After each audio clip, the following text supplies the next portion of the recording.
سڵاو و ڕێز بۆتان هەیە.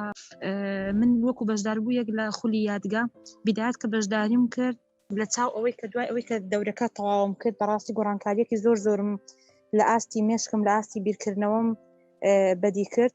لە شێوازی بیرکردنەوەم زۆر گۆڕام ئەلحەمدولیلا، چونکە بیدایەت پێش بەشداریکردنم حاڵەتی بیرکردنەوەی من زۆر نەرێنی بوو سەبارەت بە یادگەم، هەرچیم لەبەر بکردا دەمگوت ناتوانم یان ئەوم کردبوو یاسا لە مێشکی خۆم لەبەری دەکەم، بەڵام لەبیرم دەچێتەوە. ئەلحەمدولیلا ئەو شتە بە تەواوەتی لە مێشکی من سڕاوەتەوە. ئێستا ئەو قەناعەتم نەماوە، ئێستا قەناعەتی من ئەوەیە کە دەڵم دەتوانم لەبەری بکەم و لەبەرشی دەکەم، دەمێنێتە سەر هەوڵدان و تەواو.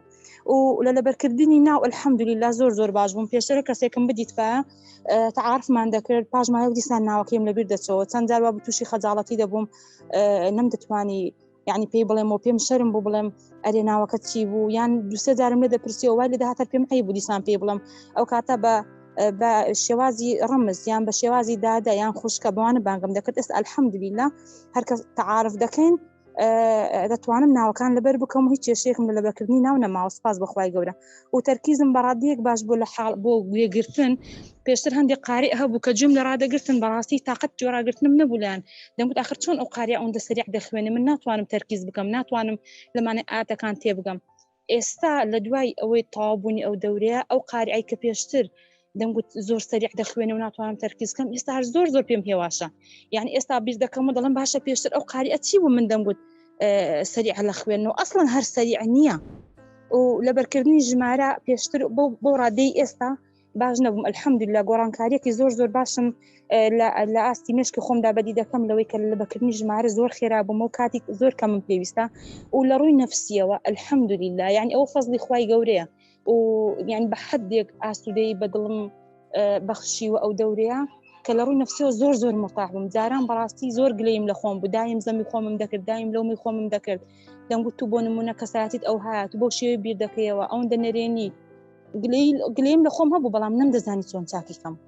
و بەردەوامیش دوعام دەکردم، گوت یا ڕەبی ڕێگەیەکم نیشاندی کە تێدا بتوانم زاکیرەم باشکەم، مێشکم فراوان بێ، بە ئاسانی شتەکان وەرگرم. باوەڕکە یعنی ئەگەر بڵم چەندین ساڵە من ئەو دوعایم کردەوە، یا ڕەبی زاکیرەم باشکەی، مێشکم فراوان کە شتەکان بە ئاسانی لەبەرکەم. قەناعەتم وایە ئەوە دوعای خۆمە قبوڵ بۆ خوای گەورە ئەو دەورەی بە من ناسان کە تێدا ئەوەی کە دوعام بۆی دەکرد بە فەزلی ئەو پێمی بەخشی.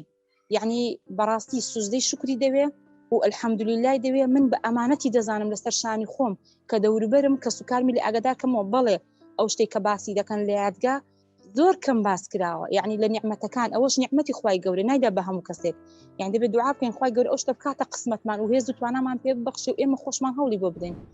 ئەلحەمدولیلا من بەش بە حاڵی خۆم یعنی ئامۆژگاری هەموو کەسێکی دەوروبەر نزیک خۆم دەکەم، ئەوانەی کە دەیان ناسم ئەوانش لە ڕێی فەیسبووکەوە یعنی پێیانم گوتووە بەڕاستی زۆر سوودی لێ دەبینن و تەکید زەرەری لێ ناکەن.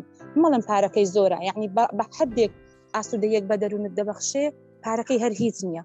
دەبینین چەندین کەسی دەوڵەمەند زۆرترین پارە سەرف دەکەن بۆ بەدەستێنانی هەندێک خۆشی لە ژیانیان. بۆ نمونە دەچنە وڵاتێک سەردانێک دەکەن بۆ وڵاتێکی دەرەوە بە دەیان دەفتەر دۆلار سەرف دەکەن بۆی ساتێک بەخۆشی بەسەر بەرن، ساتێک لە ڕووی نەفسیەوە مرتاح بن.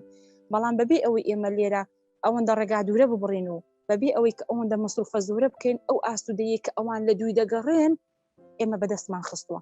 بەڕاستی هەندێک جار حەز ناکەم وەک حەز نەکردنەکە چۆن وەک ئەوەی کە بۆ نمونە ئێمە لێ بێبەش نەبین.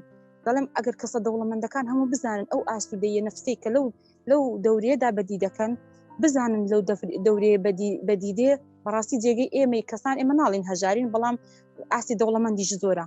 لەبەر دەوڵەمەندەکان احتیمالە جێگەی ئێمە نەبێتەوە، ئەوان بە حکمی ئەوەی کە بۆ نمونە لەوانەیە لە ڕووی مادی و دەستیان زیاتر بڕوا نهێڵن ئەو ئاسوودەیە بە ئێمە بگە.